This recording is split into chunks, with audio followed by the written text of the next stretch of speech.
आज तो big boss का फिनाले है, मुझे तो बेसब्री से इंतजार है उसका। नहीं नहीं नहीं, आज मेरी सीरियल का बड़ा ही तगड़ा एपिसोड आने वाला है, मैं तो वो देखूंगी। नहीं, आज इंडिया पाकिस्तान का मैच है, मैं वो देखूंगी। नहीं, आज मेरी फेवरेट मूवी आने वाली है, मैं तो वही देखूंगी। उन चारों में टीवी को देखने को लेकर जंग छिड़ गई और उनकी आवाज सुनकर उनकी सास सरला वहां आ गई। अरे बस भी करो तुम चारों, शर्म नाम की तो चीज ही नहीं है तुम में, हर वक्त टीवी के लिए लड़ती रहती हो। अब तुम चारों में से कोई टीवी नहीं देखेगा, मेरा सत्संग का प्रोग्राम आने वाला है, आज तो मैं वही देखूंगी। इधर दो टीवी का रिमोट और तुम सब जाकर काम पर लग जाओ। सरला उनसे रिमोट ले लेती है और अपनी पसंद का टीवी देखने बैठ जाती है। कुछ दिन बाद, अगर उस दिन तुम मुझे इंडिया पाकिस्तान का मैच देखने देती तो तुम्हारा क्या ही जाता, तुम लोगों के बकवास सीरियल तो रोज ही आते हैं। हाँ, और मेरा जो बिग बॉस का फिनाले छूट गया वो, और पायल जो तुम ये बार बार मैच देखने की बात कहती हो, तुम्हें पता भी है एक ओवर में कितनी बॉल होती है? अरे तुम सब चुप भी हो जाओ, नहीं तो माँ जी हमें इस रसोई से भी बाहर निकाल देगी। इसीलिए तो कहती हूँ ये सब बकवास की चीजें छोड़कर कॉमेडी वाली चीजें देखा करो, इससे लड़ाइयां कम होंगी सब में। अरे तो अपना घर कौन सा किसी कॉमेडी शो से कम है, यहाँ की कहानी देख लिया करो। चारों इस बात पर हंसने लगी। बाहर हॉल में बैठी सरला ने उनसे कहा, अरे अब किस बात पर हंस रही हो, जल्दी जल्दी खाना बनाओ। इनका भी कुछ समझ नहीं आता, कब हंसने लगती हैं और कब लड़ने लगती हैं। ऐसे ही शर्मा परिवार की बहुओं की कहानी चल रही थी। एक दिन उनकी सास उनसे, तुम चारों की चारों कान खोलकर सुन लो, कल तुम्हारी मौसी सास और मौसा ससुर जी आ रहे हैं। उनके सामने तुम चारों बिल्कुल झगड़ा नहीं करोगी और ना ही इस बारे में बात करोगी। माँ जी मैं तो बस कभी कभार मैच ही देखती हूँ, नहीं तो मैं कहाँ टीवी देखती हूँ। हाँ तो हम भी तो कभी कभार ही अपनी मर्जी का देख पाते हैं। झूठी तो तुम एक नंबर की हो, टीवी ऑन हुआ नहीं कि तुम जिन की तरह प्रकट हो जाती हो। हाँ, एक बस मैं ही हूँ जो किसी के हाथ से रिमोट नहीं लेती। ओए झूठ मत बोल, तू ही है जो सबसे पहले नागिन बनकर टीवी के सामने कुंडली मारकर बैठ जाती है। ऐसे बहुत देर तक उन चारों की बहस चलती रहती है। इनकी लड़ाई सुलझाते सुलझाते एक दिन मैं ही इस दुनिया से न सुलझ जाऊं, कुछ नहीं हो सकता इन सब का। अगले दिन उसकी बहन और जीजा जी उनके घर आते हैं। अरे वाह सरला, तूने घर तो बड़े ही अच्छे से सजा रखा है। अरे ये सब तो मेरी बहुओं का कमाल है, वही सब साफ सफाई रखती हैं। अच्छा, वैसे है कहाँ तेरी चारों बहुएं? रसोई में होंगी और कहाँ जाएंगी, अभी बुलाती हूँ। अरे पायल, टीना, अनुराधा, रूपाली, जल्दी बाहर आओ, देखो मौसी आई है। सास की आवाज सुनकर चारों बहुएं बाहर आई और अपनी मौसी सास और ससुर के पांव छूती हैं। वाह वाह, कितनी संस्कारी बहुएं हैं, रूप गुण संस्कार सभी गुण हैं इनमें। हाँ, वो तो अभी टीवी चलने दो, तब सारे संस्कार बाहर आ जाएंगे। तुमने जरूर कोई पुण्य किए होंगे जो इतनी सुशील और अच्छी बहुएं तुम्हें मिली हैं। वो दोनों बातें कर ही रही थी कि तभी अनुराधा आती है। माँ जी, मौसी जी, मौसा जी, चलिए सब खाना खा लीजिए, खाना तैयार है। खाना खाकर मौसी और सासू माँ टहलने चली जाती है और मौसा जी बैठकर टीवी देखते हैं। तभी मौके का फायदा उठाकर पायल वहां आती है। मौसा जी, ये आप न्यूज क्यों देख रहे हो? इसमें तो पूरा दिन एक ही खबर बार बार अलग अलग तरीके से सुनाते रहते हैं। वैसे आजकल टेस्ट मैच शुरू होने वाले हैं, वो लगा दीजिए ना। मनोहर चैनल बदल देता है। कुछ देर बाद टीना वहां आती है। अरे क्या फालतू का मैच देख रहे हैं आप? वो स्टार प्लस पर जो नाटक आ रहा है ना, वो चला दीजिए ना, उसमें मेरा पसंदीदा नाटक आने वाला है, आप वो लगा दो, उसमें आज बहू घर से भाग जाएगी। मनोहर एक बार फिर चैनल बदल देता है, लेकिन पायल का मुंह बन जाता है। तभी वहां रूपाली आ जाती है। अरे ये सब तो बेकार का नाटक है, आप ना मौसा जी वो रियलिटी शो लगा दीजिए। मनोहर एक बार फिर चैनल बदल देता है। तभी अनुराधा आती है। मौसा जी, आज वो फिल्म आने वाली थी सलमान की, वो लगा दीजिए ना। मनोहर एक बार फिर चैनल बदलता है। मौसा जी ये सब छोड़िए और आप मेरा सीरियल चला दीजिए ना। नहीं मैच, नहीं रियलिटी शो, नहीं फिल्म। इस तरह से उन चारों में फिर से लड़ाई शुरू हो जाती है। मनोहर उन्हें चुप करवाने की बहुत कोशिश करता है, लेकिन वो उसकी बात नहीं सुनती। उन बहुओं की आवाज बाहर तक आती है और सरला के कानों में पड़ती है। हे भगवान, लगता है एक बार फिर घमासान छिड़ गया। कैसा घमासान? सरला और मौसी दौड़ती हुई घर की ओर पहुंचती हैं। हे राम, क्या है ये सब?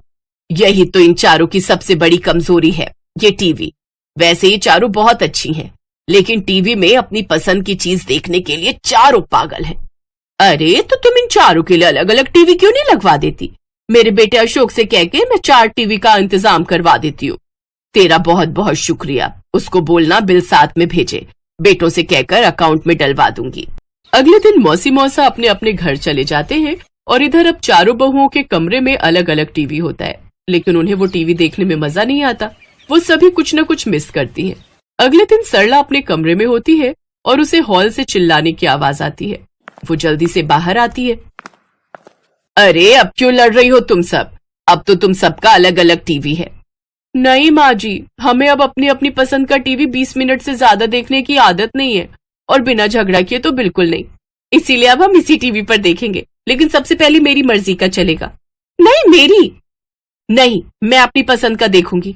तो मैं कौन सा सबकी शक्लें देखने आई हूँ? मैं देखूंगी अपनी मर्जी का। अरे तो ये सब तुम मेरा इतना खर्चा करवाने से पहले बता देती। लेकिन उन चारों को आपस में लड़ने से फुर्सत ही कहाँ थी जो वो सरला की बात सुनती।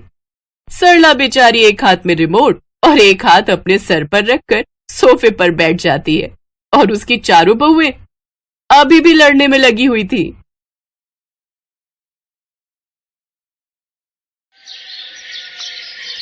गायत्री देवी के 4 बेटे और 4 बहुएं थीं।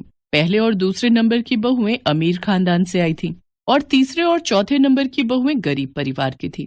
इसलिए गायत्री देवी अपनी बड़ी बहू सुमन और दूसरे नंबर की बहू नीलम के ऊपर ज्यादा ध्यान देती थी और हमेशा उनकी ही तारीफ करती थी। बाकी दोनों बहुओं आशा और वर्षा की हमेशा बुराई करती थी, जबकि आशा और वर्षा सुमन और नीलम के मुकाबले ज्यादा अच्छे स्वभाव की थी।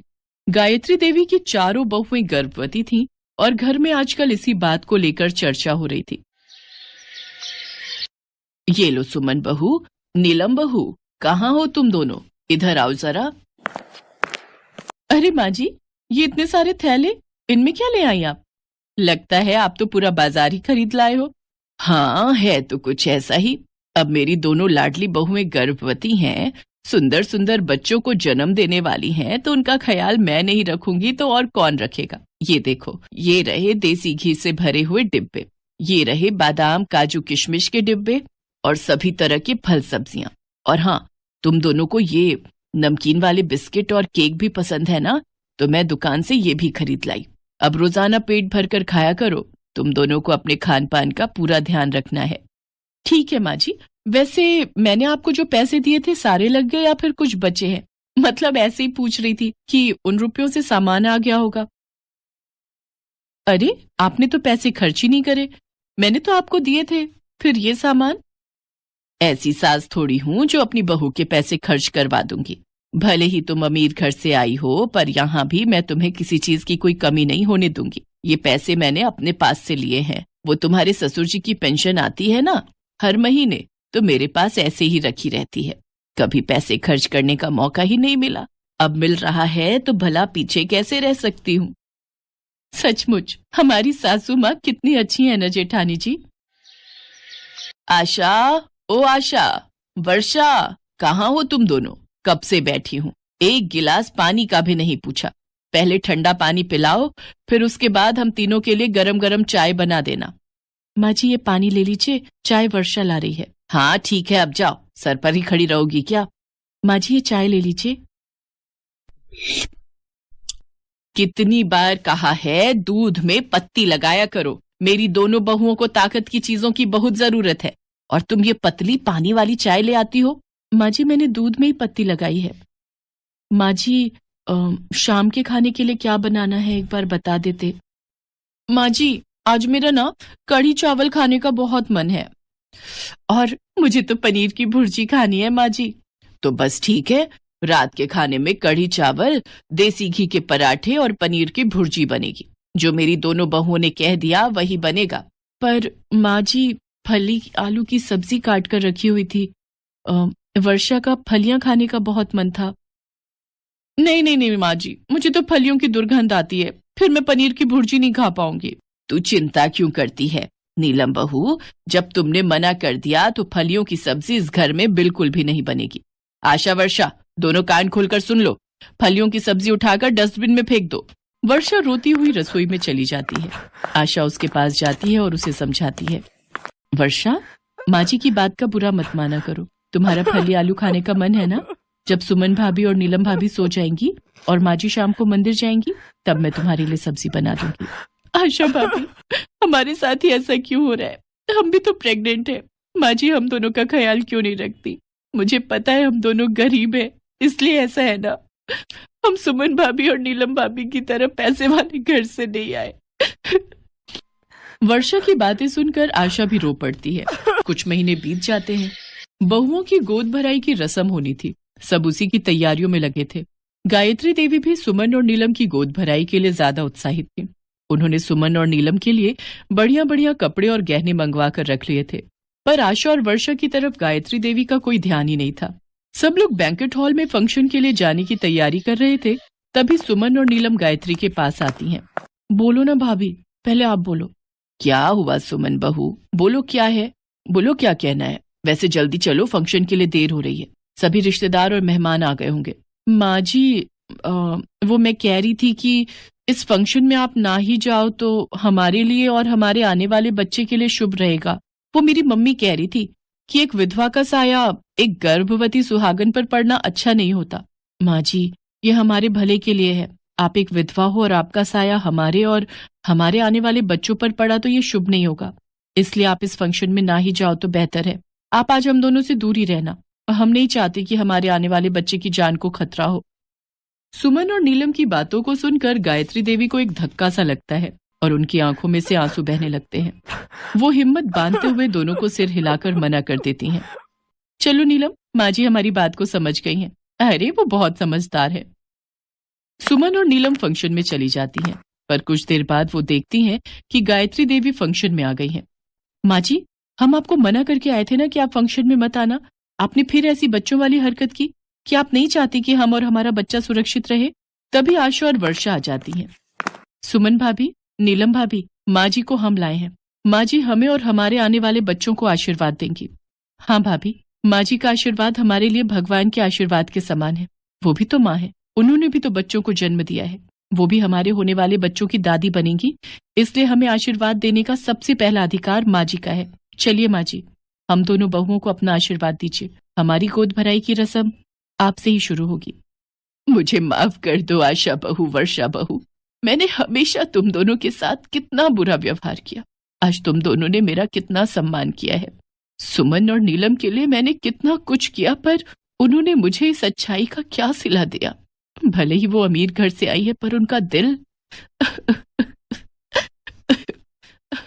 कहते कहते गायत्री देवी फूट फूट कर रो पड़ती है। माँ जी चुप हो जाइए, अब रोना नहीं।